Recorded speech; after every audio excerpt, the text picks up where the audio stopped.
Oh, what do we have here? Today we got dad realized his children hid a dead body in his backyard. Thank you guys for tuning in. Without further ado, let's get it!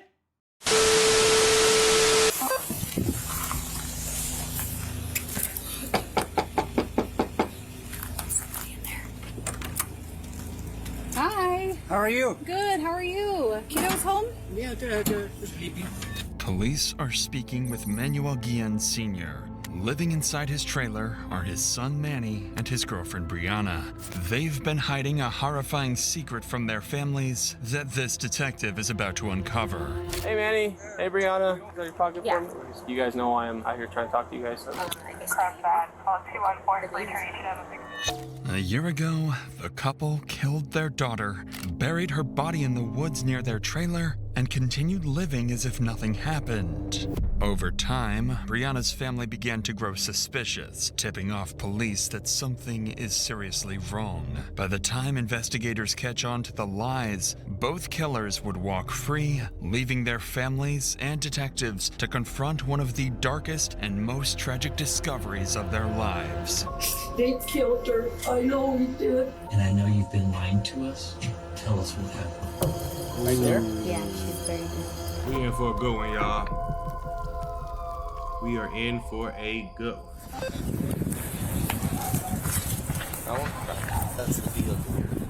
This is the home of Aurelia and Manuel Sr., the parents of Manny Guillen. Police believe Manny is connected to a missing child investigation. 2 days ago, Eddy County deputies received a troubling call from relatives of Manny's girlfriend, 24-year-old Brianna Stallings, reporting something concerning about her daughter. We were concerned about my cousin.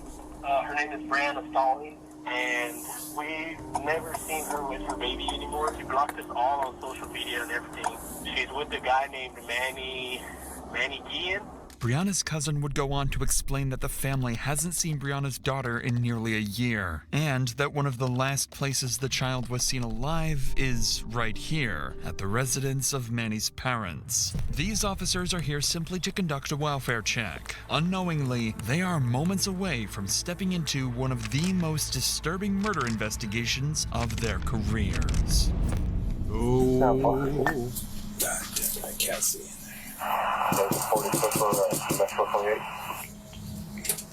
Hi. Hello. Sergeant around the sheriff's office. Hi, how are you, sir? Very good. Manuel again. Nice to meet you, Manuel. Hi. Officer, how are you? Good. How are you? Is anyone else here? No. Just you two? Yes. Okay. Can we go talk over here? Would that be okay? I'm just gonna talk with them real quick. Do you know if baby? Well, what I heard already, yes, I know what happened already. When I know that she was with my son, because one day they appeared over there, he had a problem, so she don't have nobody they take care of her, but she's pregnant. She's pregnant. Did you know if the baby had been born? Did you ever see the baby? When they born, they were together. They were together, and like I told you, According to Manny's father, Brianna appeared estranged from her own family. She didn't seem to have anyone looking out for her and slowly began leaning on Manny and his parents as she went through her pregnancy. On the surface, Manny's father seems unaware that anything might be wrong with Brianna's daughter, but officers are about to learn he may know far more about the missing child than he realizes. So when she had the baby, where were they living? After they had a baby, they went with me maybe a week, 2 weeks over there, and they went somewhere else. So right after they had the baby, they lived with you for a little bit? Yeah, a little bit. And then they leave again because they communicate with us here some days. Interesting. Yeah? And then they disappear because they were driving up. Where they were staying, I don't know. I respect her. I never treated bad, never, because I opened my door to her too. Yeah. But I never treated bad. I treated with my heart. Through the language barrier, officers are able to piece together more of the story. Manny's father goes on to explain that his son served in the Marines and that he believed Manny cared deeply for Brianna's daughter and took good care of her. He also says that he tried to help the couple, allowing them to stay with him, offering support, and showing sympathy for Brianna's situation after she became estranged from her own family. However, he also admits the couple were unstable. They would stay for a while, then disappear again. At the time, Manny's father believed he was doing the right thing, helping a struggling couple get back on their feet, but he has no idea that this will become the biggest regret of his life. Before leaving the place, officers also speak briefly with Manny's mother, who'd have some concerning statements about the couple. So Manuel and Brianna never lived there when you were there? Iban y venían. They're coming though. Coming with the baby? No, la baby no nació en She julio. wasn't at the house there when the baby was there. Okay. Have you visited and that's it? Okay. Manny's mother would speak to officers in Spanish. She tells them that every time she asked Brianna and Manny about their daughter, the couple told her the child was with a family member. But she leaves out several concerning details about what was really going on in Manny's life. Details officers will soon uncover on their own. For now, police leave the residence with more questions than answers. They still don't know where Brianna and Manny are, and they still have no idea where their daughter might Like, I ain't gonna do your job for you now. be. But just as they prepare to leave, Manny's brother pulls up to the house. Detectives quickly approach to speak with him, where they'll get their first real lead on where Brianna's daughter might be. Your mom's a cool lady. Man, I completely forgot about Susan, man. I'm Detective Johnson, man. Nice to meet you, sir. Nice to meet you. Hey, so we just talked to your mom. Nobody's in trouble. Yeah, But see, I have no idea why the family contacted you guys. I told her to call me if she had any questions, that I would give her any information that I had, and I did that. Called who? Is it Brianna or her family member? Or her aunt. Okay. I got the messages right here. And have you talked to Brianna or Manuel at all, or? I talked to Brianna maybe a couple of weeks ago. Okay. Have you seen her? Did she have her baby with her? Or? I have not seen the baby since. It's been a couple of months now. Probably like 3, maybe more. I was wondering too. I was like, I haven't seen her in a while. Is she okay? And she had told me that one of her aunts was taking care of her. No, I got you. Although Manny's brother reassures officers that the couple's child is with one of Brianna's aunts, he admits he hasn't seen her daughter in months and doesn't sound fully convinced by Brianna's story. Following this, detectives begin contacting Brianna's family. One by one, every one of her aunts tell the same thing. They do not have her daughter. One of Brianna's aunts, Ruby, insists detectives come speak with her in person because she's seen and heard troubling details about Brianna and Manny's relationship they need to look into. When detectives arrive to speak with Ruby, they'll quickly realize there's more to the story than a missing child. Hello. Are you Ruby? Yes, sir. Hi, Ruby. I'm Detective Johnson. We spoke on the phone. Yes. I think you said you had some. Yes, come on in. Babies right there. Come here, baby. Is that all right if I come in? Yes, come Okay. on in. Thank you. I know something's going on because when Brianna was pregnant, she was here with me and she left. I raised Brianna since age 6. And I spoke to her brother earlier. I called him on my lunch break. Is it Brian? Brian. Brian, okay. And asked him, hey, what's going on? I said, have you met your niece? Have you seen her? He says, no, I haven't. Because when she had her baby that day, she called me. Yeah, and then you went to the hospital. Yeah, I went right away, and he kind of got mad, the guy she's with. Manny? Yeah, because I was taking pictures. She was already with Manny. Yes. Okay. And he kind of got mad, and he whispered in her ear, and he walked out of the room. And I'm like, and I said, he's mad, huh? I told Brianna he got mad. She goes, yeah, Brianna, don't pay attention to him. What the detective is hearing now isn't just concerning, it's deeply unsettling. It's the first time the relationship between Brianna and Manny begins to sound volatile and potentially dangerous. Ruby doesn't know it yet, but her intuition is spot on, and in just a matter of days, she will be told the most horrific truth imaginable about her grandniece. For now, the detective leaves Ruby's home and heads back to the station, knowing they need to move quickly and locate Brianna and Manny. What Ruby shared was troubling, but it's only the beginning, and far worse revelations are still to come. 2 days pass with no sign of the couple or their child. Then, a call comes in from a woman named Desiree, who identifies herself as Brianna's former roommate. She's heard about the missing child and has important information about Brianna's boyfriend Manny, details his own family never shared with police. The only reason that everything kind of worries me is just she fell off and like she just didn't talk to nobody, and then this kind of like happened, you know. Do you know why she's kind of disassociated herself from other people? Her and Manny were fighting so bad. He said he didn't want the baby. He has a son, and I'm pretty sure that he had got that baby taken away because he beat the shit out of the baby. And so he doesn't have that kid no more. The mom has a kid. Brianna, she lived with my mom for 2 years. She lived with me for a year and a half. I've always been like trying to help her out and stuff. Well, when she was pregnant, you know, he had said that he didn't want to be with her. He didn't want the baby. He doesn't want a kid. That's why he got rid of his other kid. So it kind of worries me on that part, you know. Needless to say, Desiree's call paints a disturbing picture of the couple. If Manny already lost custody of his own child due to abuse, then there's every possibility that Brianna's big daughter may have suffered the same fate. Together, the pair comes across as volatile, irresponsible, and deeply unfit, a dynamic that only adds more urgency for the detectives to locate them and find the missing child. The next day, as detectives begin mapping out their next steps, they finally receive a tip on the couple's whereabouts. Brianna and Manny are staying at a trailer belonging to Manny's father. Officers immediately drive to the address, hoping to finally speak with the couple directly and get their side of the story. Police department. Several minutes pass with no answer. Then the officer knocks again. When Brianna and Manny finally step out of the trailer, it's clear they already know why the police are here, and they have a story prepared. Hey, so I'm Detective Johnson, by the way. Sorry, do you guys know why I'm out here trying to talk to you guys? It's because I heard, I guess my family saying speaks and talking to his family. Do you know about what? I guess the baby's They said that they reported her missing because we haven't heard from her. That's why I'm involved as a detective, you know what I mean? Just because stuff like that gets passed on to us. So, where's your baby at right now? She's with a friend. Where's that? In Juarez. In Juarez? Okay. Who's your friend in Juarez? Her name's Maria. Maria?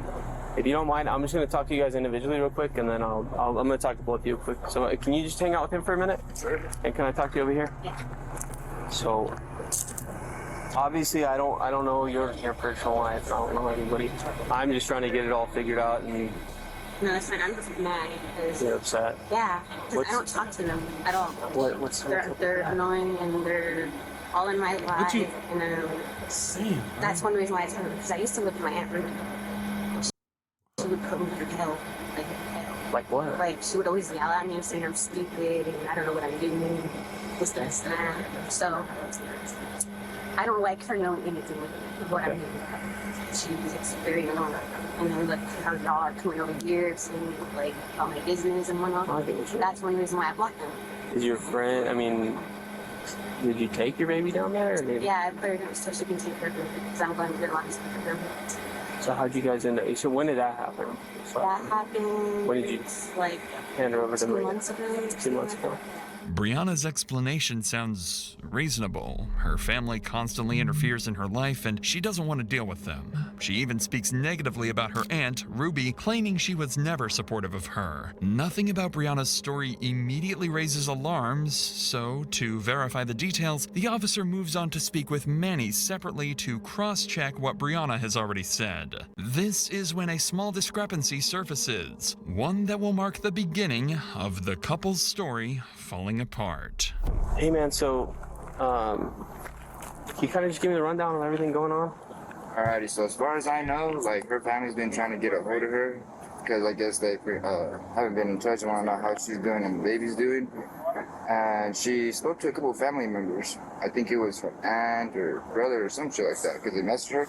And she told them to like, yeah, we're doing okay. Like, you guys don't got to worry about nothing. And then they were like, okay, well, just wanted to make sure everything was okay. And then after that, then they started fucking, my mom told me, she's like, oh, hey, there's detectives here at my house, like, trying to figure out, like, if you guys are missing or some shit, you guys haven't, like, talked to the family, or, like, dude, like, what the fuck, like, she's talked to her aunts or someone, she's talked to a couple of family members and let them know, like, everything was okay, and, like, they're still doing this shit, so, yeah, I don't know. So the baby's in Waters? Mm-hmm. When did that happen? Roughly the day or the month? Probably, like, Beginning of the year? Like Can you trade me a card for the 300 block of Montclair? Like February? For the 18th. Did they give you an address? Or like, how are you guys supposed to get in contact? Or what's the plan? Is she gonna go back for her baby at some point? So as far as I knew, it's like once we got good and shit, we were gonna be, I guess she was gonna be hitting us up back then. So that's all I know, so. Not only does Manny give a completely different time frame for when Brianna's daughter was given away, but he also can't provide any basic details for the supposed friend the child was given to. When the officer circles back to Brianna with the same question, she can't answer it either, and offers no way to verify that this friend even exists. At this point, the officer's suspicion grows, and with the inconsistencies piling up, he makes the call to detain the couple and bring them to the station for further questioning. Once at the station, Brianna and Manny are placed into separate interview rooms. They still don't know their stories don't match, and investigators intend to keep it that way. This is the police's only chance to finally figure out what really happened to Brianna's daughter and who's responsible. As for the couple, one wrong answer could expose the horrifying secret they've been hiding for months. Ooh. And so, how'd you get in contact with Maria? Through WhatsApp. Through WhatsApp? Yeah. When did this happen? Yeah. I said 2 months. I told you that. 2 months ago? Okay. Do you remember the day? I don't remember the day. Do you have the messages on WhatsApp from Maria? This is a new phone. Another one number. I can't even remember the number either. It was like all kinds of, WhatsApp number 011 something. Mm-hmm. Yeah, I don't. How do you get in contact with her to check on the She baby? told me she was gonna get a Facebook and like make one and talk to me through. I personally don't. That's all she told me. You haven't talked to Maria Ever since then. You haven't talked to her since El Paso. How do we just make sure Kalani's okay, Manuel? Because Brianna doesn't seem to know how we can just ensure that Kalani's safe. If you think about it, that's kind of disturbing a little bit, that a mother maybe not a little bit more concerned about, just helping us ensure that the child is safe. As far as I know sometimes she has problems with her phone, and she like kind of has a hard time getting paid. So maybe when she probably hasn't paid her phone bill. The only thing I can say is probably just wait for her until she gets her phone fixed and probably contact us back on WhatsApp. As expected, Brianna and Manny stick to their conflicting story, but more importantly is that neither of them show any concern for their daughter's well-being, despite not seeing or hearing anything from the supposed friend for weeks. What the couple doesn't know yet is that detectives have already followed up on the supposed friend Brianna mentioned, and discovered that no such person exists. By now, it's painfully obvious to investigators that both Brianna and Manny are lying, so detectives decide it's time to lay out what they believe really happened to Brianna's big daughter and confront her directly. Brianna, we need you to just be truthful with us. A lot of the stuff you said is just not making any sense. I mean, it's kind of hard to wrap our minds around the kind of the lack of concern you're showing. I mean, we just need the truth. We need to make sure Kalani's okay. I mean, we get it. Stuff happens. People go through hard times. We understand that. Something happened. Something that you don't. Whether or not Kalani's okay or not, something happened. After this happened, you guys discussed this, tried to come up with a story talking about a person that we know nothing about, with no proof that Marie even exists. So what happened? Mistakes happen, Brianna. What you do right now is what matters.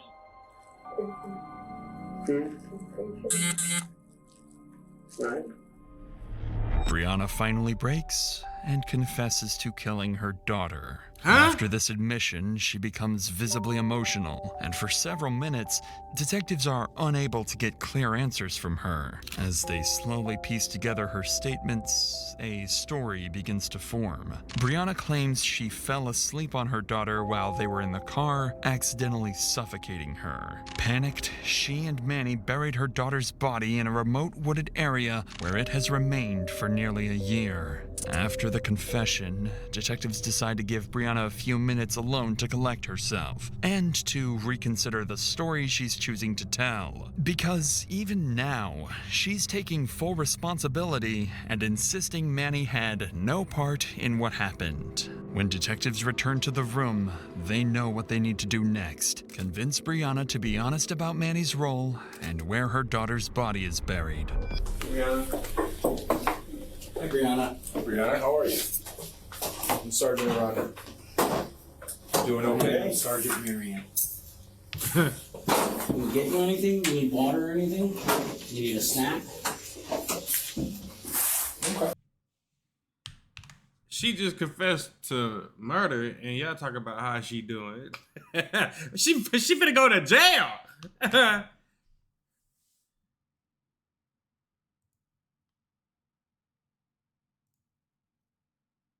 So we kind of got a good understanding of what's going on, okay? You're not in any kind of trouble right now. We want to do what we can to help you, okay? With, I guess, you being willing to help us as well, okay? Would you be willing to drive up to Queens right now and kind of show us where we need to go? I don't drive. Well, you're going to go with us? Yeah, you're okay going with us? Yeah. How'd you get here? Manual? Yeah. Would you be comfortable with manual going? Yeah. After agreeing to help detectives, Brianna seems to regain her composure, speaking calmly and answering questions as if the weight of her confession has already lifted. In the next room, Manny has no idea his girlfriend just confessed and took all the blame. But he's about to find out as detectives prepare to drive both of them to the one place they never wanted anyone to find. You guys ready?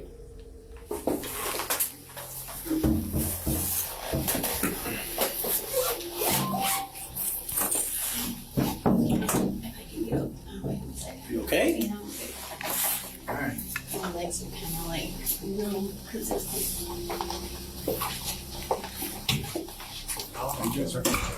Oh, sorry, this is Sergeant Daniel. Daniel? Nice to meet you. As they prepare to leave, Brianna and Manny are reunited, and it's clear Manny immediately realizes she's told officers the truth. The couple and officers then drive out and hike deep into the woods to recover the body, a grim walk that will lead to what can only be described as a nightmare. Go ahead. How can you do this to somebody? What's up, Sean T? What's the deal?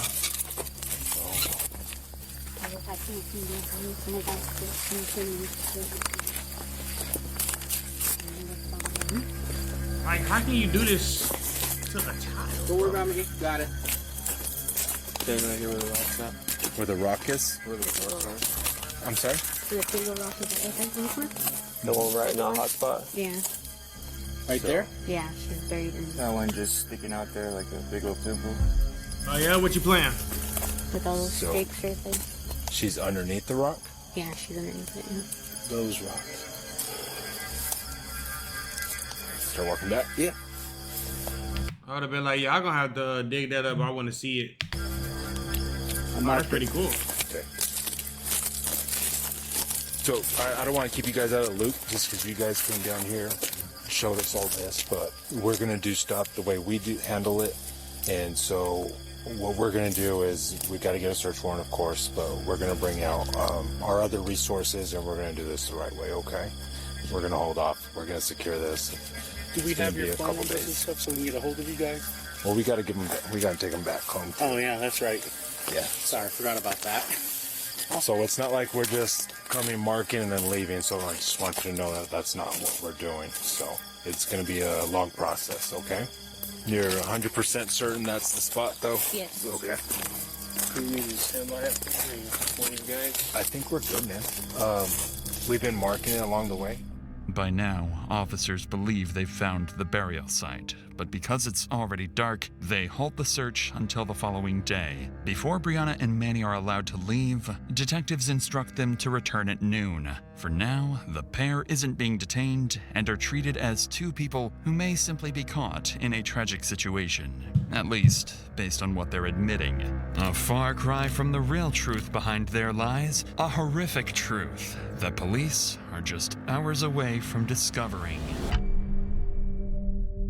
The next morning, Brianna meets detectives near the search site, but strangely, Manny doesn't join her. Instead, he waits inside a detective's car, refusing to return to the burial location. Brianna then leads investigators back to the wooded area, with forensic experts following behind. She's about to give them the confirmation they've been searching for, even though the couple responsible will eventually still walk free.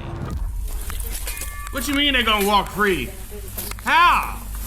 How does that even work? Yeah, but that was over there. That was over there. Okay, well, I can check over there, because that's where that was. Okay. Oh, okay, yeah. I kind of like touching this over there. Right here. That big old, you know. Okay. You wanna hang out in the shade over the fireflies? Thank you. Hey guys. Here's a brush if you want us to do. Yes. Should I try to break it? Here. Tragically, this discovery confirms detectives' worst fears. But as investigators examine the remains, something stands out. Although the body has decayed significantly, it still shows signs of possible injuries. Suddenly, Brianna's claims of an accidental suffocation no longer seem as straightforward as she described, and detectives now need to get to the bottom of what really happened. So while forensics continue their work, a detective speaks with Manny, hoping to determine whether Brianna is telling the truth or if she's just protecting him. What Manny says next makes one thing unmistakably clear. He has no intention of taking responsibility. I mean, we get it that the baby passed away and you and Brianna buried the baby out here. Why would you try to hide that fact? I remember the baby was being really fussy. And Brianna was like, you know what, let's just go outside first. So we went outside and we tried maybe going to the car and then turning it around, and maybe with the help of the car being turned on and the multiple vibration, probably help with the sleep. See, I can understand that. For as much as you want closure in this, you don't think that I want closure. I have my own babies. But the only way that I can get that closure, man, is if you guys just help us. And by helping us, I mean just be honest with us. Was the baby was the baby in a backpack? Did you put the baby in something? Just bags and blankets. And where you roughly showed us, that's where you remember to the best of your knowledge as well. Despite the detective's efforts to get any reaction out of him, Manny remains completely emotionless, taking no responsibility, and insists it was nothing more than an accident caused by Brianna. With Brianna already taking all the blame, detectives have no choice but to accept their statements for now, and the interview with Manny is wrapped up. Back at the burial site, forensics finish documenting the scene, and the remains are sent for autopsy. At this point, officers could arrest the couple for tampering with evidence. They already admitted to burying the body, but detectives make a different decision and let the couple walk free. On the surface, it seems like a strange choice, but in reality, it's a calculated move that will become crucial later on. With that decision, the scene is cleared and the day is wrapped up. Back at the station, investigators regroup to discuss their plan. They agree that letting the couple go, at least temporarily, is what's best for the investigation. There is no autopsy yet, no confirmed cause of death, and no clear way to prove who is responsible. If Brianna and Manny were arrested immediately, they would almost certainly lawyer up, and detectives would lose the only chance to confront them once the medical evidence comes back. By waiting, investigators gain a strategic advantage, the opportunity to secure a confession when the autopsy reveals the truth. But their plan comes with major risk. The couple is now completely free to disappear, and what detectives don't know yet is that Manny has family in Mexico. Over the following week, investigators wait for the autopsy results and begin searching for anything that could help strengthen their case. They're certain Brianna hasn't told the full truth, and with Manny's history of abuse involving his previous child and wife, there is every reason to suspect foul play in their daughter's death. So to gain more insight into the couple, detectives arrange to meet Brianna's aunt, Ruby, at her workplace. At this point, Ruby has no idea that her grandniece is long gone. And once detectives break the tragic news to her, she will make it clear just how big of a mistake it was to let the couple walk free. If it's okay, is it okay if I ask you some questions before we get started? Okay, so how did this all come about? I was 6 years old.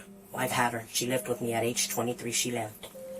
In and out. You know, once they turn 18, they know it all. She got pregnant from some guy out of Texas. She was excited to be a mom. But when she met this guy she's with now, she messaged me, "Thea, I have my baby." I rushed to the hospital. Where was that? Here. Here in Crowfoot? Yes, sir. I took pictures with the baby, and he got upset. Before he walked out that room, he whispered something in her ear, and I looked at him like, I said, is he mad? She says, "Yes, Thea, he's mad." I said, "Well, I don't care if he gets mad. I want to take pictures of the baby." Why would you get mad at some shit like that? That's family. Me and the baby. Her brothers was sending her money every Fridays to help her out with the baby. He would ask her, "Where's my baby niece? I want to meet my baby niece." And her brother, There's no baby. Brian. Her brother, Brian. I spoke to him last night. He goes, "I haven't heard nothing, Thea." Well, her brother ended up calling her. They argued, and he told her, "Hey, I'm not going to be sending you any more money if you don't bring me my baby niece to meet her." I know, right? How dare you be asking me for money and I ain't seeing my loved one? You better get the fuck out of here. Get the money and go. There's no baby. And she says she left it with an aunt. We're the only aunts. Me, one from Roswell, and the other two, they ain't even capable of taking care of a kid. Ruby would continue describing more concerning behavior from the couple, especially Manny's anger and hostility around Brianna's daughter. But as she talks, she begins to sense that the detective sitting across from her may already know far more about her grandniece's condition than she does. Is there a baby? Did they take him in for questioning? Do you have any other questions? Or are they in the loose, or is there a baby? So, the baby, there was a...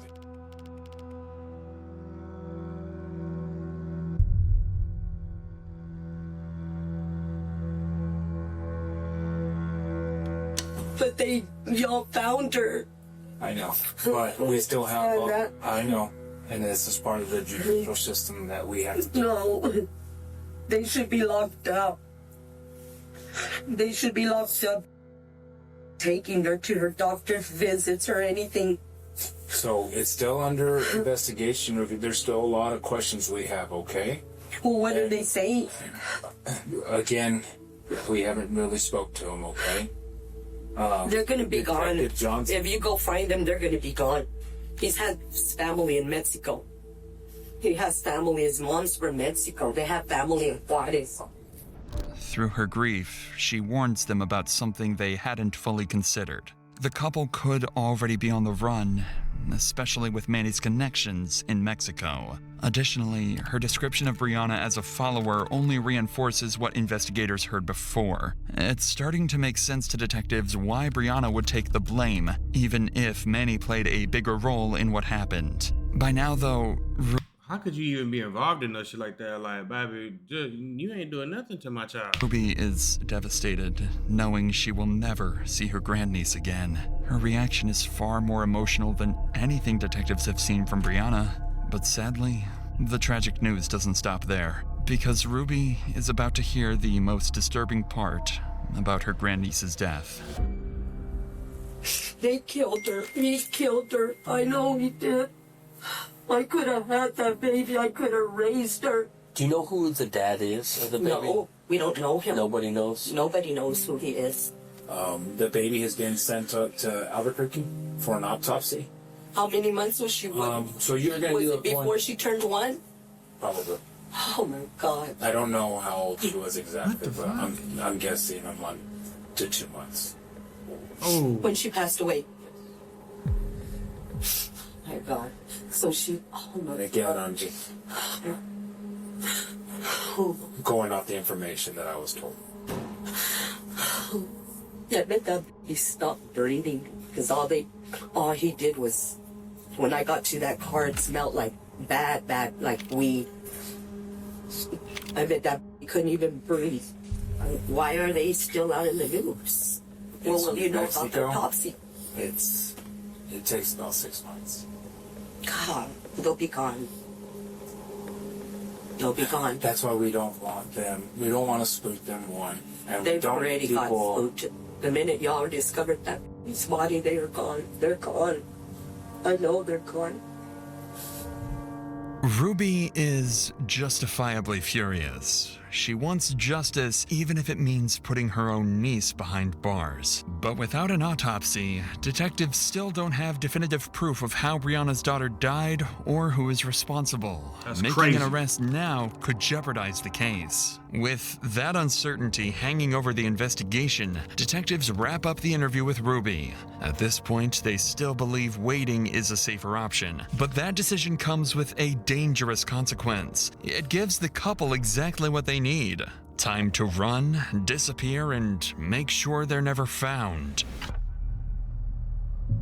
Over 2 months later, the autopsy results finally come in, and the findings are more disturbing than anyone imagined. The report reveals multiple injuries in the child's system. Most importantly, the manner of death is ruled a homicide. For the first time, detectives have confirmation that foul play was involved. Now they need to figure out which one of them is responsible, and more importantly, where they are.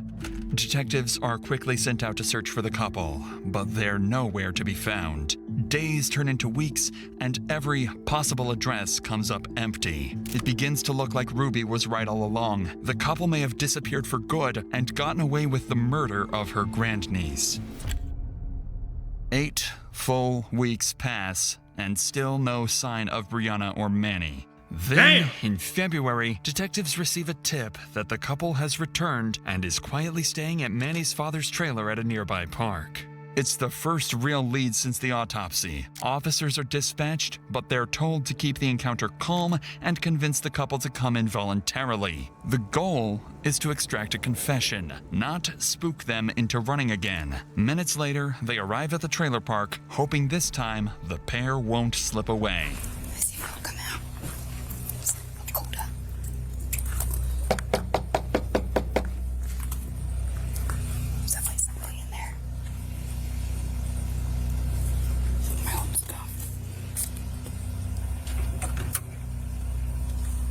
Hi. How are you? Good. How are you? Very good. Good, good. Hey, are your kiddos home? Yeah, they're sleeping. Oh, okay. Hi. Nice to see you again. How are you? Doing good. Good. Can you call him? Yeah, if you don't mind. Brianna, can you call Brianna? Sir, can you just call Brianna out just for now? Okay. If you wouldn't mind. Brianna, can I call you? Hi, Miss Brianna. Some things She have has come no up, idea. and I would want I to don't even know what that know is. if you'd It's like not the pulling up. chance or the opportunity to speak with us on it. Okay, would you mind going to our station, just sit down and have a conversation where it's a little more... Yeah, we ask them. And yeah, okay. You'll go? Okay. We just want to share some things out. So. Yeah. We'll give you a ride and then we'll bring you right back. You don't have any knives or anything on No, you? I don't. Okay, do you mind if I just password you just really quick? Just make sure you don't have anything on you. No, you're good. Okay, bet. Okay. Brianna doesn't ask a single question and simply steps into the back of the cruiser, a strangely calm reaction considering she's been out of sight for months. But things are about to get even stranger once officers call Manny to come out. One more time. One more time, huh? One more How's it time. going? Hey. Good, good. You mind coming and talking with us? Yeah, I got Twitter. Okay. Cool. All right. I'll check it out after We're this. right over, yeah. Just as a precaution, I just gotta pat you down to make sure you don't have it. Okay. All right. I appreciate it. Okay. Sure. Thank you. We'll be back. Manny's reaction is just as baffling as Brianna's. He also agrees to come along without asking a single question. An odd level of cooperation for a couple who's avoided police for nearly 2 months. The pair is quickly transported to the station. Upon arrival, they're separated immediately. Detective Amanda Keller leads both interrogations. Investigators need to determine which one of the two is responsible or whether they both played a role. If they can't sort that out, prosecutors may never be able to prove who actually killed the child, and both Brianna and Manny could walk away without a single murder charge. For the killer couple, everything is on the line as well. If one of them slips up, they risk a life sentence. But if they both stick to the same story, there's a chance they get nothing more than tampering charges or even walk out completely free for the second time. Knock, knock. Hi, Miss Brianna. Did you get some water? Yeah. Oh, okay. I usually don't drink. I usually drink. So I know it's been a while. So again, my name's Amanda Keller. This is Edward Aranda. So we're here today to, like we said out there, basically this investigation is coming to an end. And we just had additional questions for you. How did that night start off? Well, okay. I was tired. And after I gave birth and all that, I got depression pills. So I would take those. And when that time happened, I took that and I took allergy pills. Okay. So whenever that happened, okay, because the whole car thing, I know I said that, but the actual thing was we were in the bed and I slept over her. So you woke up, baby was cold, you started doing CPR. What about Manny? What is Manny doing? I tried doing it myself, but then he freaked out, like oh shit, like what's happening? Okay, and then what did you decide to do? I just put a plastic bag and everything and decided to do that. I guess I'm just confused as to why y'all would say that you were living in the vehicle. No, we were just staying in, I don't know. I don't know why I said that. I was just freaked out. Got you. That's why. Brianna still clings to the claim that her daughter's death was accidental, and through it all, she continues defending Manny, insisting he had nothing to do with it. What Brianna doesn't know is that police already have an autopsy that directly contradicts her explanation of what happened that night, and the detective is about to use it to completely dismantle her story. So she did test positive for... What? Do you know why that would be? I'm not sure. Okay. Do you use... Does Manny use... Has he used... He hasn't used it whenever we got together or anything that I know. Okay. We're just trying to figure out why are these lab results telling us this? We know you know. Did he use often? It's a very addicting drug. It is. Does he still use? No. Well, that's good. No. He changed to weed to make him not withdrawal. Yeah. I can use that. That's okay. Good. How long did he use for? I don't know. You don't know? Mm-hmm. Is it like some months? Is it some years? Brianna's hesitation to admit Manny's drug use only confirms what detectives already suspect. She's hiding the truth, and she seems far more focused on protecting Manny than revealing what happened to her own daughter. But Brianna's denials are about to end, because detectives still have more gruesome details from the autopsy, things only a truly evil parent could do. So when we review the autopsy, there were also some injuries to her bones. And one was before she had passed. Do you know why she would have injuries to her or to her leg? Did you ever leave her with anybody?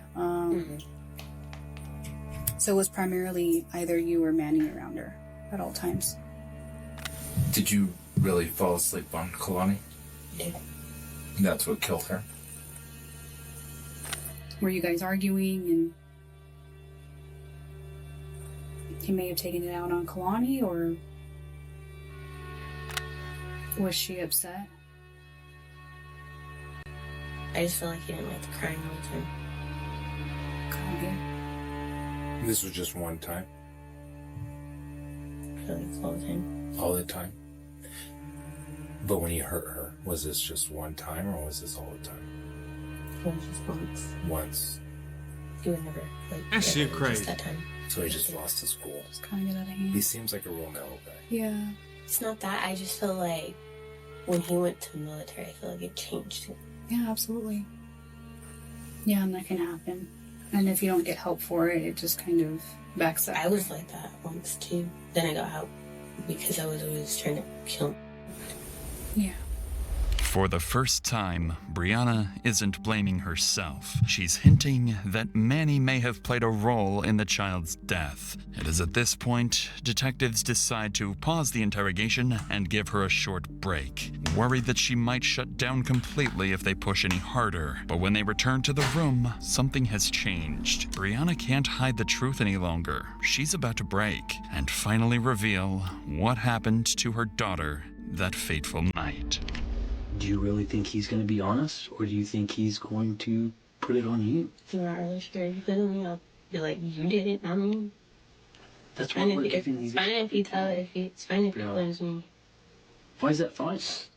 That shouldn't be fine. You think that's right? No. Why did you say earlier if you felt like if you had met somebody else that... Because none of this would happen. Why is that? I don't know, I just feel like he's different, like, ever since he went to the military. It's okay, bro. It's not your fault. It's not your fault. It's not your fault. How do you want to move it? Do what? See, how do you move it? I get it. You don't have to. You know that, right? Ways of helping you. You don't have to go back there. You don't feel trapped.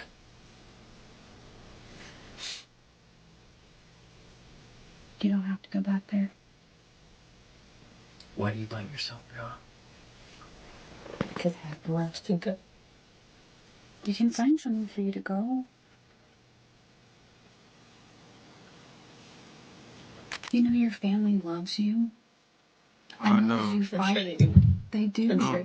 They do. Even still, they still take a... No, I don't know about that one. That ain't look like she got some words for your ass. I ain't gonna even lie to you. Like, look what you just did or allowed to happen. Like, what? For you. They still ask about you. You know If how they've heard big from you. Spanish people are when it comes to family? They love you.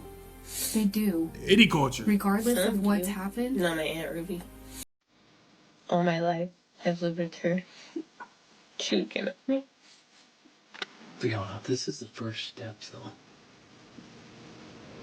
Here. This is. This is. This is. I should do this soon.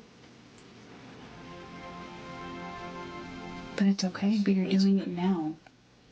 That's the point. You're doing it. Yeah, now it's late. It should have happened. But it's not too late, right? It's not too late.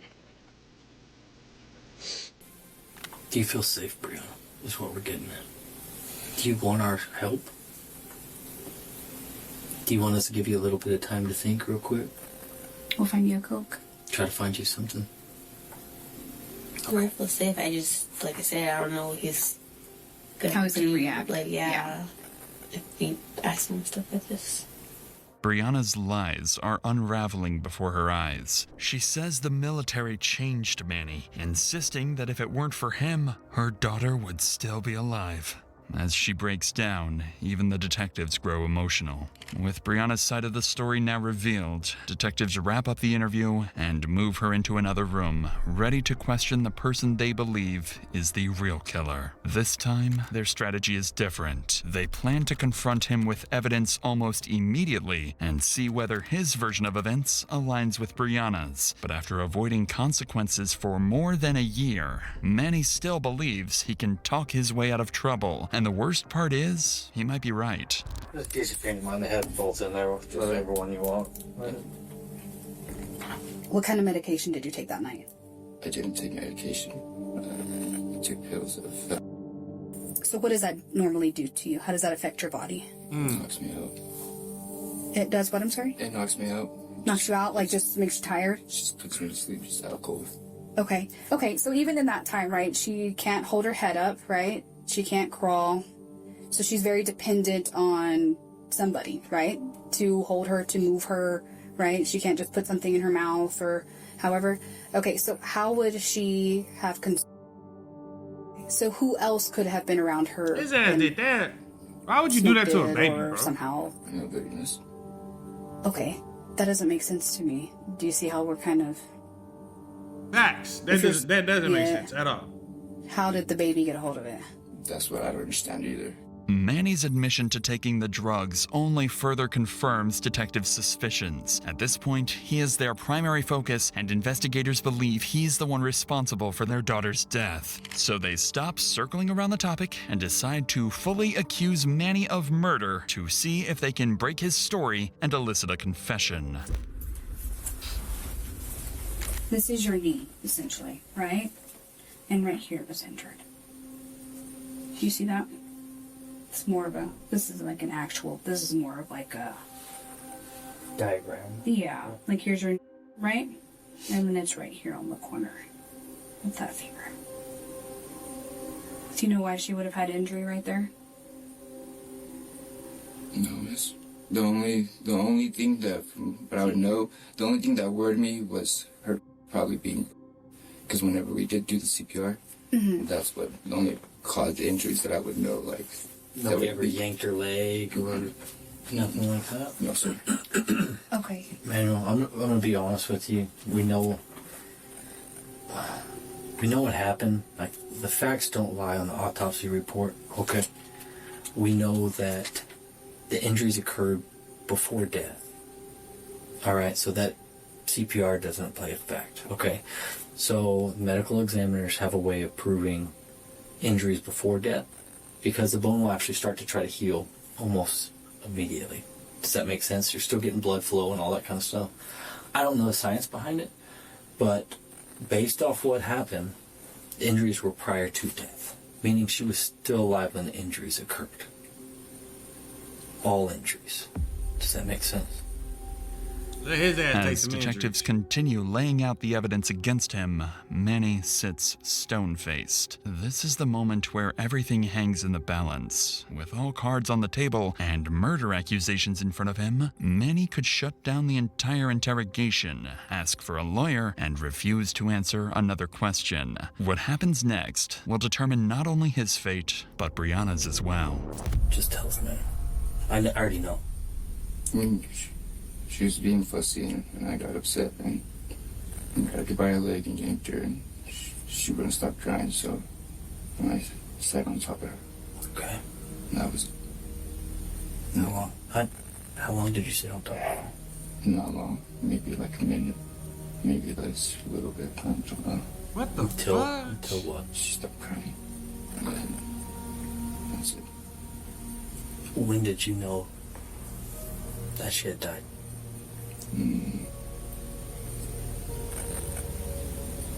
Whenever I got her, she stopped crying, so I thought she was like, oh, well. I checked her, and she wasn't breathing. Okay. What the fuck? And then what? And that's when we started doing CPR. Okay. Were you panicking? Didn't know what happened? Why didn't y'all call 911? Exactly. No, wasn't my call. Brianna wanted to call him, but I told her not to. Just freaked out and just were scared. What was Brianna doing when everything was happening? I think she was in the kitchen. I don't know. When she came in, I told her, I was like, he's not breathing. Just be back. Did she see what happened? She didn't see it. There's no way of her stopping you or nothing like that. Was that the first time you had lost your temper? Was it just the constant crying just kind of got to you, or just a split second just kind of lost it? Manny finally admits he snapped and killed Brianna's daughter in a moment of rage. Following his confession, both suspects are taken into custody. Manny on charges of child resulting in death, and Brianna for tampering with evidence and helping bury the body. But despite a murder confession, both Brianna and Manny will ultimately walk out of jail. As of September 2025, both have been released on bond while awaiting trial. They are, right now, free, unrestricted, unsupervised, and able to disappear at any moment. Manny is likely facing a life sentence if convicted. Brianna, for her role in hiding the body, is expected to receive a significantly shorter term, but that's only if they show up to court. With Manny's family ties in Mexico and both suspects currently out in the world, there is always a chance they could vanish again, this time for good. Thank you guys for tuning in. Shout out to all my supporters. I love you. Wait. We got another one. 14 try killing cop after chase. This is going to be crazy. Thank you guys for tuning in. Without further ado, let's get it!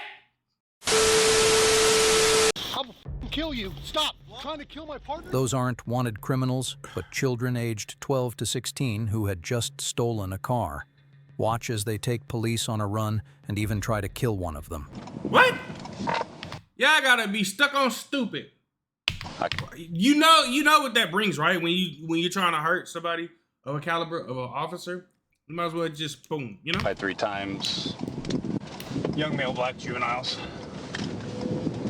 Got it. 127 East. 270 East.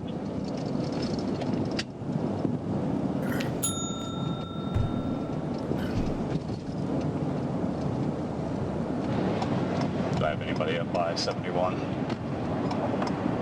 No. Damn it. 154 reroute over there.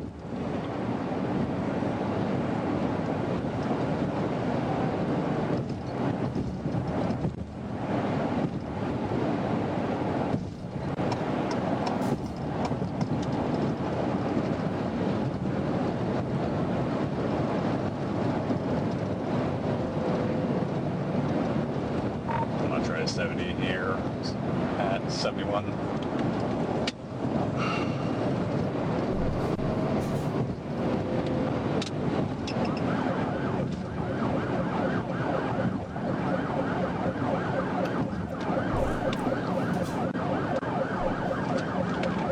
They're pulling over for now. 270, just west of 71 south. 270 west of 70. Shut the vehicle off! Driver, shut the vehicle off! He taking off on there.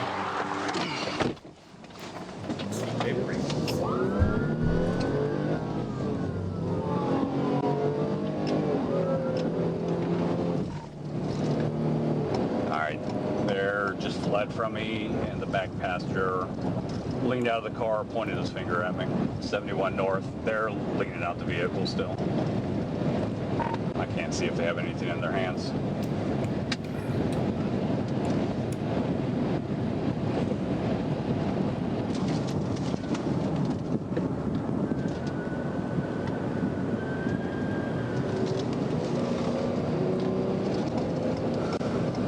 The kids were able to outrun the officer, but with the help of flock security cameras, another patrol unit soon located them parked at a gas station and called for backup.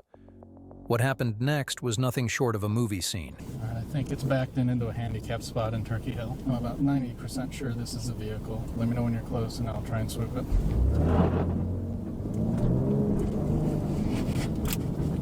Give me a go. Go. Hands up! Hands up! Put your fucking hands up! Put your fucking hands up! Put your hands up!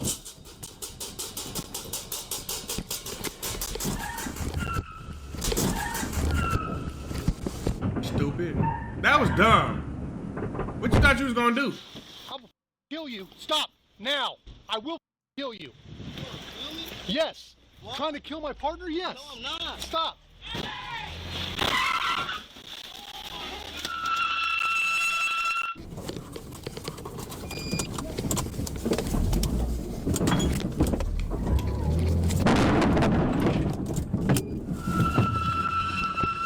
Stupid.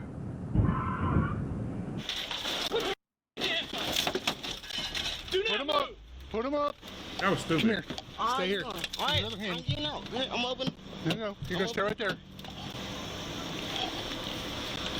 Hey, cover him.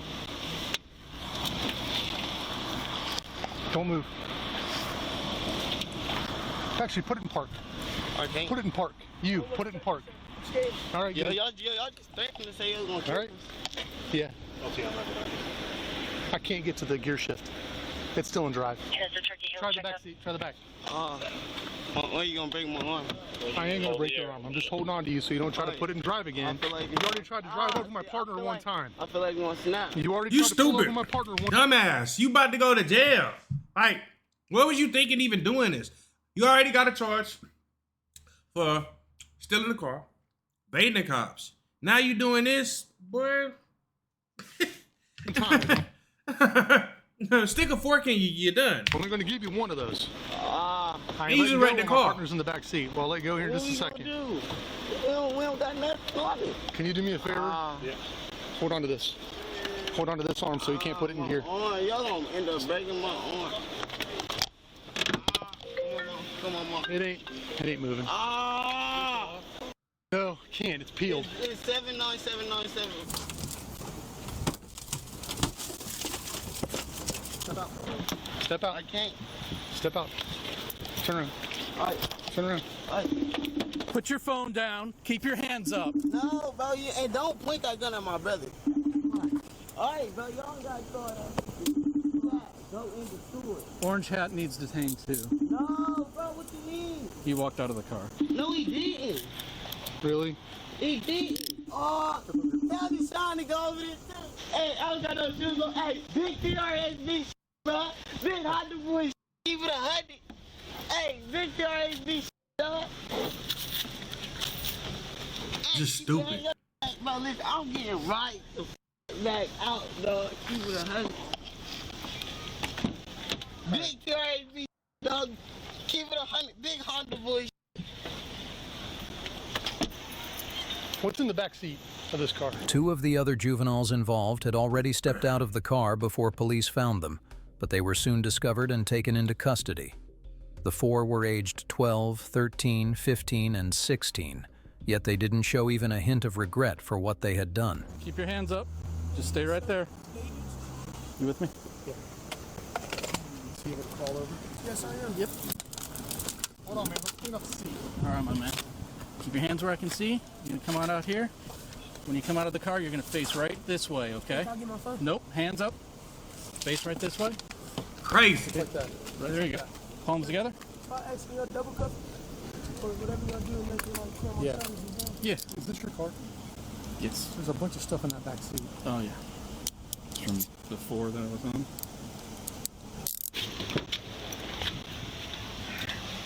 Careful sitting down. It's a hard seat.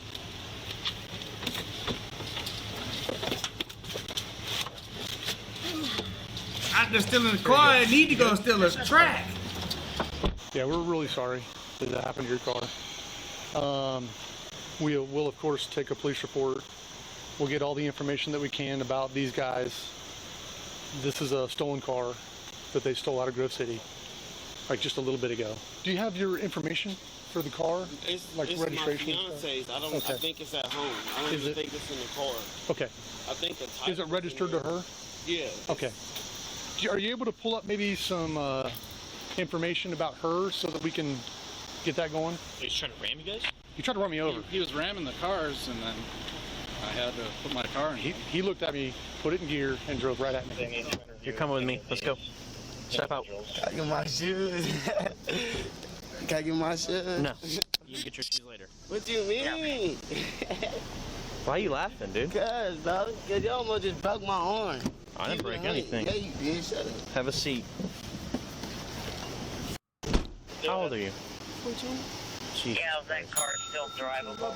Stupid. Young and stupid. You want the fame, right? That's why you guys do all this stupid shit, right? Nah. I was just going home. Because it's fun, right? Yeah, but right. y'all ain't had to hit me, though. What's Y'all made me hit my head. The juveniles were transported to jail, and their mothers were contacted and asked to accompany them through the process, but most refused to come to the police department, saying the kids deserved to go to jail. The situation was even worse for the 16-year-old driver, Jamil, whose mother said she would finally be able to sleep soundly knowing her son was no longer hurting himself on the streets. All of them were charged with felonious assault, receiving stolen property, and failure to comply. 2 years after this incident, Jamil got into trouble again and was sentenced to 15 to 18.5 years in prison for shooting another driver in the leg during a road rage incident. He was also ordered to pay $3,703 in restitution to the victim. YouTube thinks you'll love the video on screen. Click to watch now. That's crazy. All right, we got 106-mile wrong way chase ends in total disaster. See what this is. All right, he's about 70 miles an hour in the hammer lane going into wrong way. In Columbus, Ohio, deputies with the Franklin County Sheriff's Office worked in coordination with Columbus Police Department officers and their helicopter to track 43-year-old Andrew Teague. Doing a U-turn now. Up, caused a 5. Ooh. Teague was on parole and had a warrant out for his arrest in reference to an incident Yeah, because this type of shit just makes it so much better, right? a month prior, where he threatened to kill his brother's family, including the children, and fired multiple rounds into his house. For the next month, Teague eluded investigators, even Well, my brother would have been DOA. successfully fleeing from a traffic stop to avoid arrest. He's got me screwed here. I'm going to turn tight. At 17, if we're not having any luck catching up to him, let's back off. 10 days later, on March 5th, 2021, Teague threatened to kill his girlfriend and her 16-year-old son. A ping from Teague's cell phone led detectives to a Why he want to keep hurting people with kids? Why don't you just hurt yourself? previously unknown female associate. As investigators arrived to the associate's apartment, they observed Teague driving off in an unfamiliar vehicle. Franklin County's helicopter moved in for the pursuit and tailed him for almost an hour, but they still had no idea the desperate measures Teague would use to avoid capture. Copy. He's in the hammer lane now. He's picking up speed. Probably about 80 right now. Approaching the walk bridge. Man, was Andrew staying here? Yeah, he's ball silver Kia car. He just switched back Did he to the call right you? lane under the walk bridge. Because he's in a vehicle pursuit now. We saw him walk out. I was really trying to figure out how we could do this without all this. I just wanted to I wanted to call him and tell him dude, just come and talk to me. Yeah, he's a small silver Kia car. He just switched back to the right lane under the walk bridge. Most say he gone. What's in the? He told me to hide it. What is it? I don't know. I didn't look. Can you just put it down, please? Chopper, is it possible for you to go higher to where he is not aware that you're up there still? Yeah, we can go up a few hundred more. If we can go 500, let's take it up. We'll go 2,000 feet. We'll keep our eye on him. I don't know. I don't know what to tell you. I wanted to talk to him and do it quietly and safely. Do you want his number? Is that what I got his number. That's how we found him here. Oh. We've been tracking him. Right when he turned his phone on, we knew he was here. He just stays with me on the weekend. Yeah, I totally get it. I mean, I totally. You're not doing anything wrong. You're doing absolutely nothing wrong. It's just he's got this thing in his head where he cannot conform to I'm aware of it. this normalcy. Because this normalcy to him is now abnormal. You're fine. I'm a mobile. I used to be a mobile crisis. Okay, cool. Just to be advised, there's a accident blocking the left 2 lanes downtown, so he's going to have to utilize left or right berm if he's going to continue once you get into that congestion.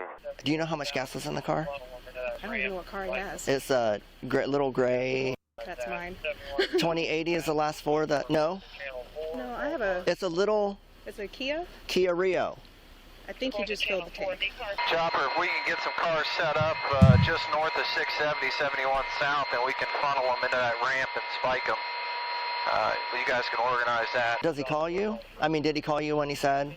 He just took it, well, I think I got a text, so Yeah. it might be him. Anything else in the apartment not supposed to be there? You're welcome. No. I don't think so, though. Exiting Weber. He saw the traffic. This guy's lost his marbles. Exiting Weber Avenue from 71 south. What is, like, you met him from drug counseling? We were homies back in the day. He's not a bad guy. He's a shithead. Well, but when you get through the layers, he's not a bad guy. No. He's out in the middle of the intersection, gonna go eastbound, Weber. 71 north. Helicopter chopper gotta upgrade they camera quality. Shit. Bound from Weber, 71 northbound from Weber, coming down the ramp. Okay, so there was a felonious assault on February 2nd, yeah, on his brother, and then he called the girlfriend this morning and was like, I'm gonna fucking kill you. I just got back up to the apartment and the female walked out. She has a gun in a blue bag, and she said, he told me to get this out of the house. He's gonna exit North Broadway. Exit North Broadway, 71 north exiting. And he getting out the car on the freeway? Stopped on the ramp, backing down the ramp. He's trying to back down the ramp onto the freeway. Slow me down, bring me around, right pedal.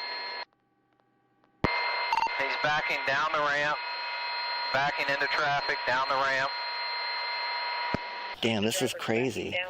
This is bananas, actually. Yeah, he left the gun in the apartment, and while he was involved in the chase, he said, get that shit out of there. Keep it up, 2K.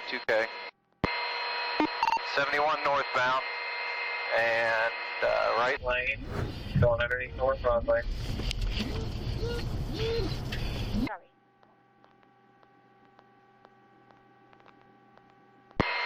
Okay, he stopped on the freeway. He stopped on the freeway now. What the hell? Why you keep stopping on the freeway? Looks like he's trying to do a U-turn, maybe. Yep, he's going to do a U-turn. Going to go into oncoming traffic. Slow me down, bring me down. Ooh. That's close. Okay, just backed in to try to come in towards some officers. He's going the wrong way up the ramp to North Broadway. Back up the wrong way, North Broadway. Eastbound North Broadway, wrong way into oncoming traffic. Eastbound now, North Broadway, on the right side of the street. God dang! He is going to kill somebody. There's no doubt in our mind. If we don't get him safely somehow, he's going to hurt somebody. Coming up to Maze, North Broadway and Maze, eastbound, 70 miles an hour approximately. 6-2, he tried to hit me on the freeway. This reminds me of Three Strikes. I ever watched the movie Three Strikes. 17, we are not to have cruisers involved in a pursuit right now. Our car's engaging him. Can you see? I'm not taking my eyes off of him. Any cars behind him? They're backing off now. Cruiser's back to the ramp. When he comes back, we'll try to... Where's he at now? But he almost made it back here. So he got like on 23, so. He may not have been coming back here. I don't know. He tried to, but then he flipped on 23, went back on 270. Did he flip my car? No, everything is fine so far. I mean, he's driving a little erratic, but. Going up the right now. And that's where the victim lived. We're past it. All right, he passed it, 70. He's still Cleveland southbound, past. Give me next one if you can, when you can. 25th is coming up, a bigger intersection. I will say this. He says and I've never seen a gun on him, but he wants to go out blazing. Like, that's what he said to me. He feels very much trapped. So whoever's going out after him, tell them to be very careful. Chopper, normal speeds. He gotta be having a mental crisis right now. No marked cruisers that we are There's no same person that's gonna do no shit like this.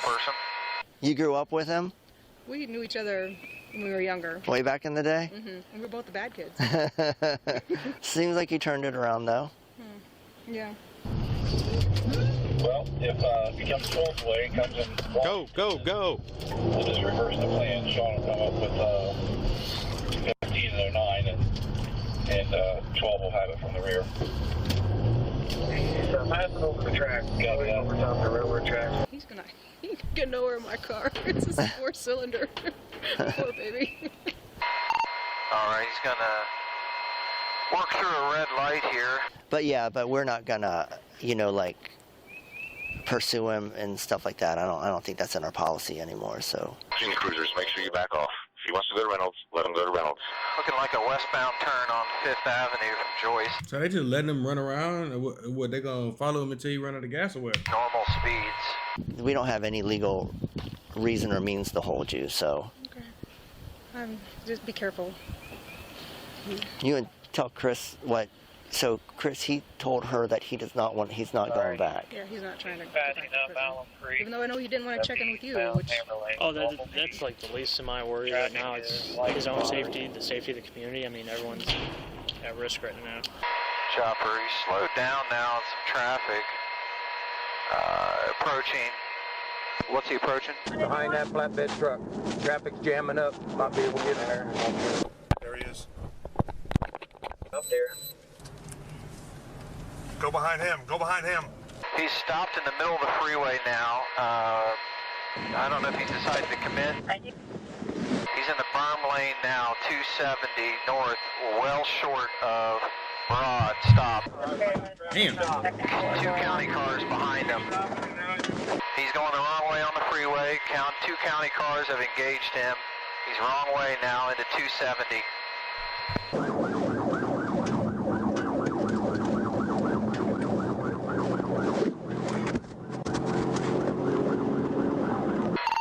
He's about 70 miles an hour in the Hammer lane going into wrong way, 270, southbound in a northbound lane. What the fuck?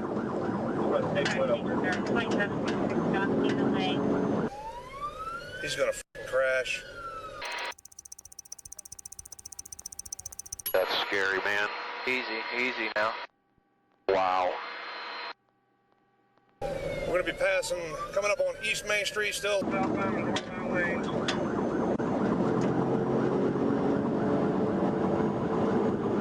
Still wrong way, 270 southbound in the northbound lanes.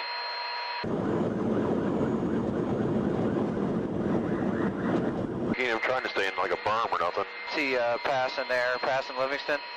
Main. Past Main Street, Bro, wrong way speeding still. past everybody else in the opposite lane is crazy.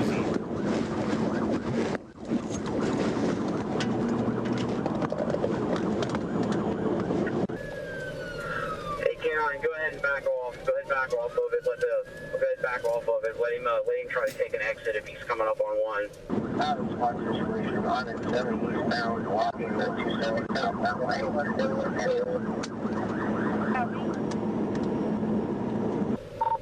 We're backing off. He's still continuing southbound and northbound lanes. We're getting ready to approach 70. What's he doing here? Oh, wow. Dude, he's trying to hit people. K9, I have disengaged. He's still going head on. Fast lane. Not at the big speeds over here in the Fountain Lane. Not going to be able to get off. What is this going on, bro? Hoping he takes an exit here or something. Oh, hello. Copy, wrong way still, over top of 70. What was that smoking? Was that the car or was that grass or what was that? He's aiming at cars, dude.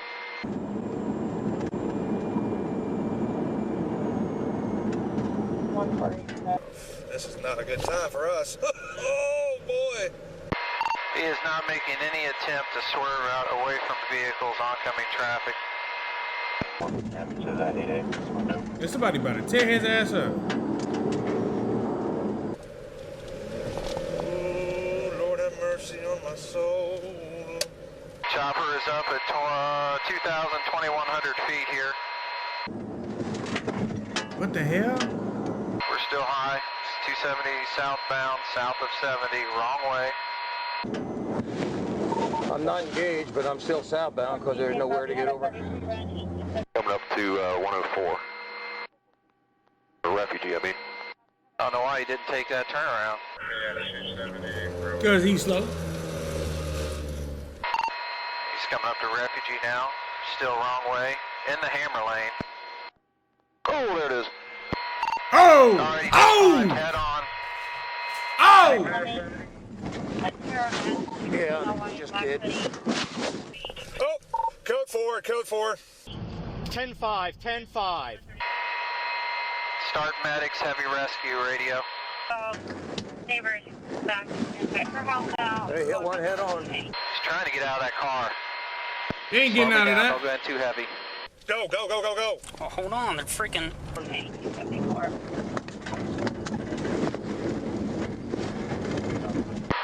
He's trying to bail. He's trying to bail. Go, go, go, go, go, go, go. He's up there. He's up there. He's up there.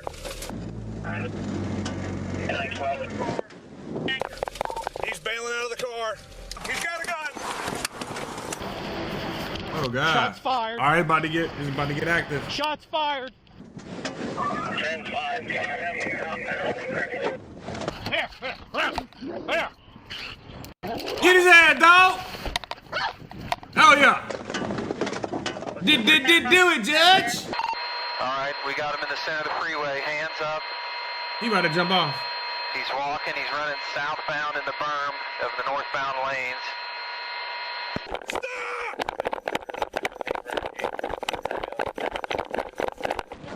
Got a gun. Got a gun.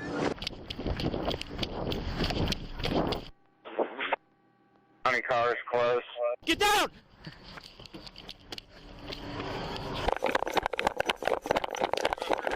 Oh my God! Shots fired. Shots fired. Get down! Get down! Watch it! Slow me down. Slow me down. Flatten me out. Bring me down. Slow me down. Flatten me out. Oh shit! There we go.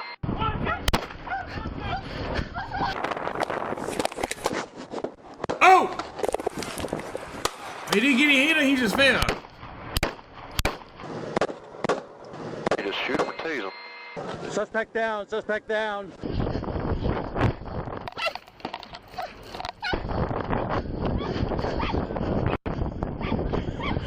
That sounds like a little chihuahua.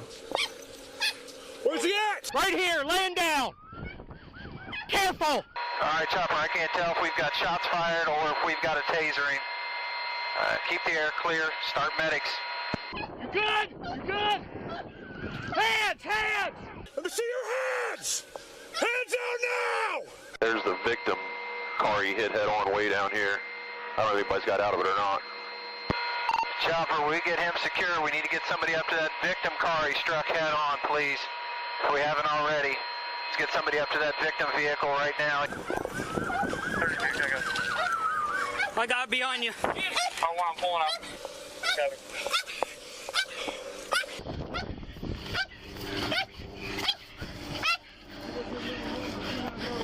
There ain't no way that dog big as hell barking like that. Get in your car. 270 to 770. I got it. I got it. Where we at? 271. Guns over here. I got it. I kicked out of the way. Got it. I got it. Secure. For 270 northbound, directly over top of No Bixby. Again, can you confirm medics are rolling? Freeway is shut down right now, 270 northbound.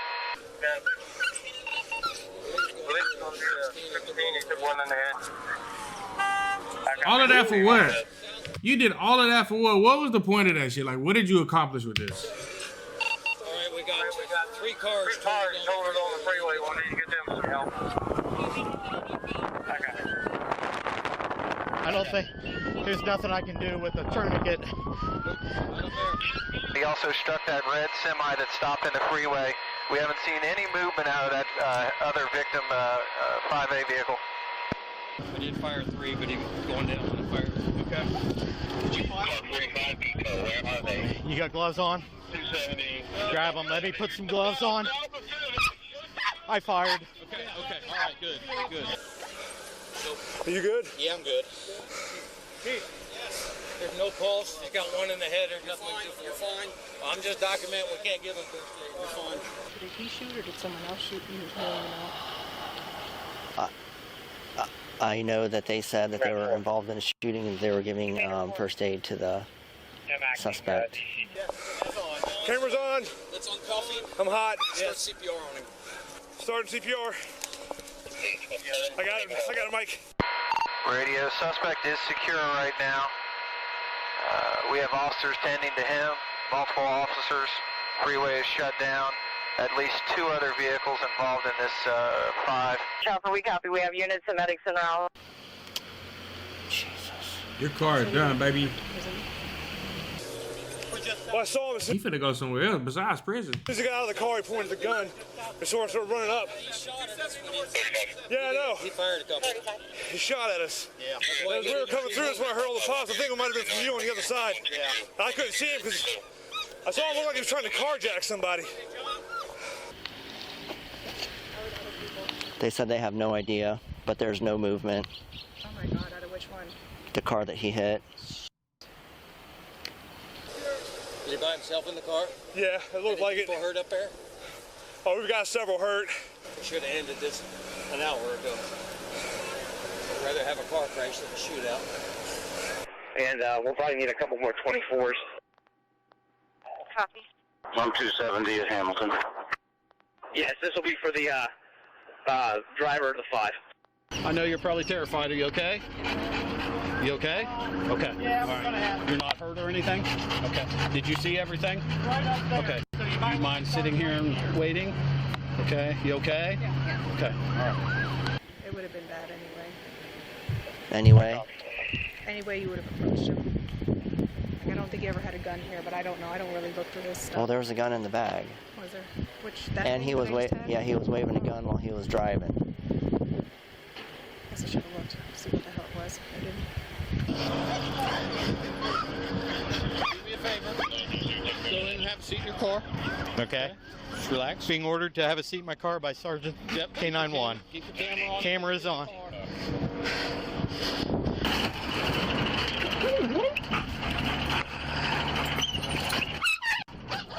Worst case, we could, I mean, if they feel the need for it, we can get them rolling. But if they can stabilize them, it's their call. I need to sit, probably cry, and process. Yep, and then you figure out what I could have done differently. you can call me anytime. They wouldn't be able to do CPR in the backseat of this. So. Yeah, one of us, if we could lay it, straddle them, you know what I mean, and put them on the bench. Just if you can text me an update, I would like to know about the poor people in the car. I mean, I'm sure Yeah. the car's totaled.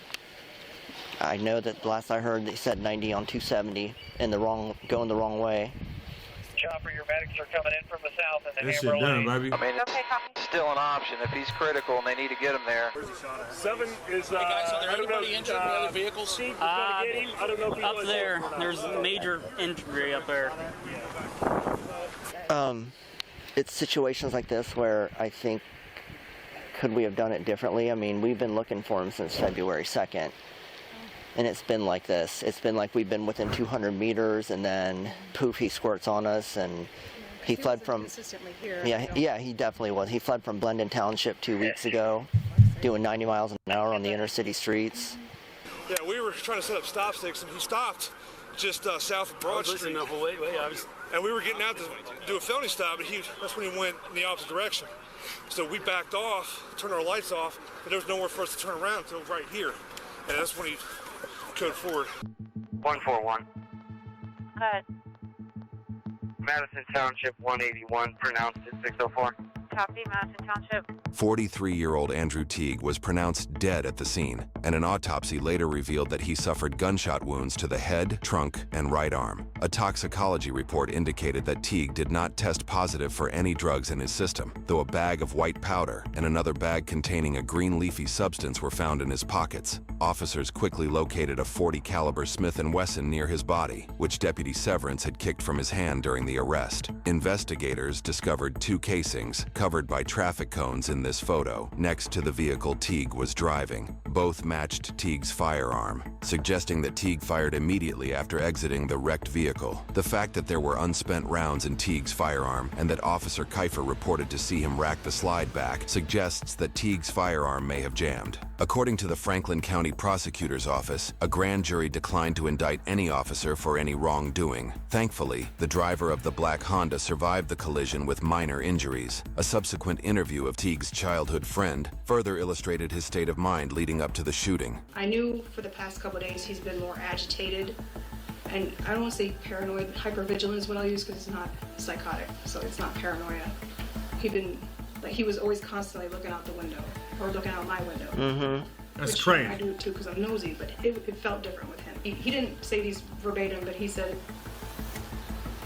there's no way out of this. I don't know any other way out of it. He mentioned wanting to harm you. Okay. And he said something like, I'm gonna go out in a blaze and I might take some extra time off and try to Definitely.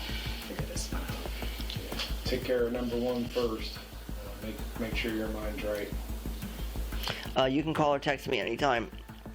He keeps saying that. He must think she's sexy or something. If I'm awake, I'll pick up the phone or text back. If I'm not awake, I'll text you back as soon as I can. That's crazy.